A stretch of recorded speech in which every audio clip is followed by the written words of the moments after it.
One of the things that is very nice about living in Massachusetts is that we're not that far from the ocean. And there's all sorts of different things to see at different points in the ocean. There might be the nice beaches that you can walk along, or there can be rugged coasts or what have you. But we also have some fishing ports. And I think a lot of times we associate the fishing ports with up in the North Shore around Gloucester and Rockport. And when you're up in Gloucester, you can walk along the waterfront. And chances are you might see some very large fishing boats. They probably are the type that go out to sea for days at a time.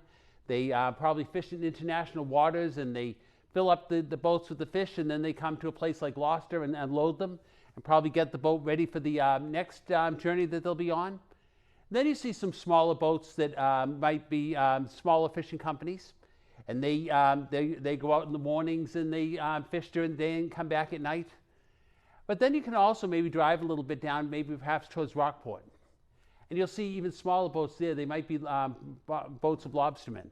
And it might be just one lobsterman going and setting the traps and then coming home and then going the next day to see if the traps are filled. But you can see all these different sites along the waterfront.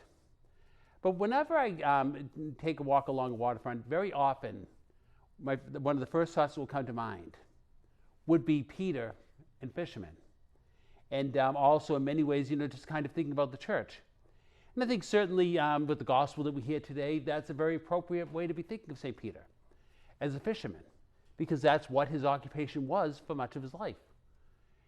And when I look at the different boats, when I see some of the larger boats, I might think of the larger church and our church throughout the world, and all the different ways that the gospel is spread, whether it's by preaching, whether it's by teaching, whether it's by good works, whether it's by spreading the gospel by missionaries, what have you.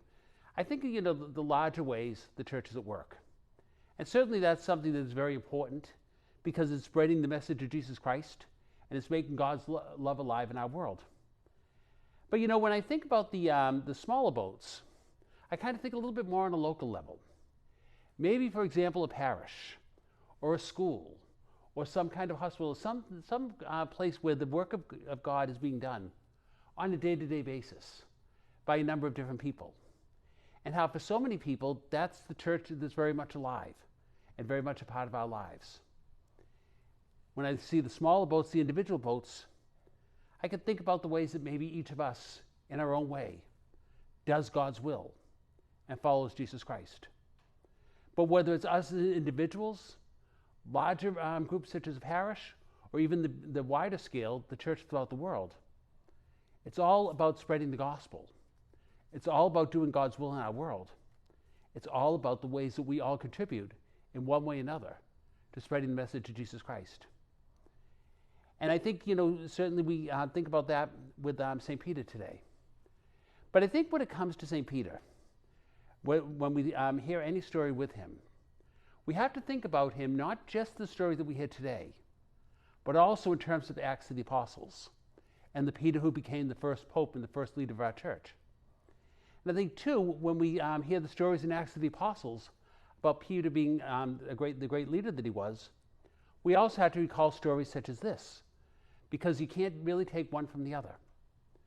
Because St. Peter did become a very powerful person, wonderful person in our church's history. He went from being the fisherman that we hear about today, who acknowledges his sinfulness, to becoming somebody who spread the gospel and gave his life for Jesus Christ. There was a huge transformation that took place. But we have him today in our gospel at the very beginning. He's been following Jesus a little bit. He's kind of heard him speak in things, and he's curious about what he has to say. And obviously, Jesus felt close enough to Peter as a friend that he could ask him if he could preach from his boat, which he did. And Peter would have heard words that Jesus taught. We don't know what the words were. Maybe it was some of the parables. Perhaps he was repeating the Beatitudes. Perhaps he was giving some other famous teaching that we know of. But while Peter was working, he was hearing Jesus preach. And it was probably touching his heart in one way or another. Then, as a thank you, Jesus tells Peter to go out and cast the net. And he knows it's going to be this miraculous catch. And that's what happens. When Peter sees the miraculous catch, he doesn't know what to make of it. And he wants Jesus to leave him because he acknowledges something that's very true about Peter, that's very true about us. He acknowledges himself to be a sinner. But what's interesting is Jesus' reaction. Jesus doesn't say to Peter, oh, you're right, I forgot you are a sinner. I'm going to go over to Leo or Mary over there because they'd be much better followers than you would be. Or he doesn't say, not only are you a sinner, but these are the things you've done wrong and these are the sins you have.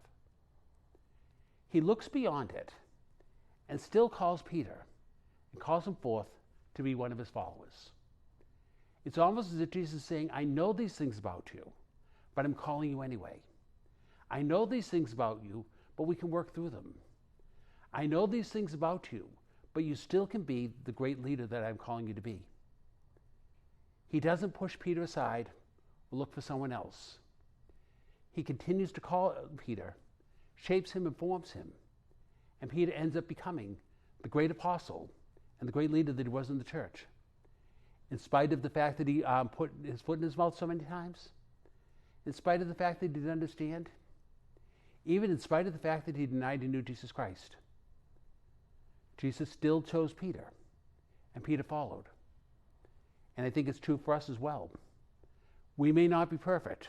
We may have our flaws, and we know our faults. But Jesus chooses us in spite of ourselves, and has plans for us, never gives up on us, and continues to mold and shape us, just as he continued to mold and shape St. Peter.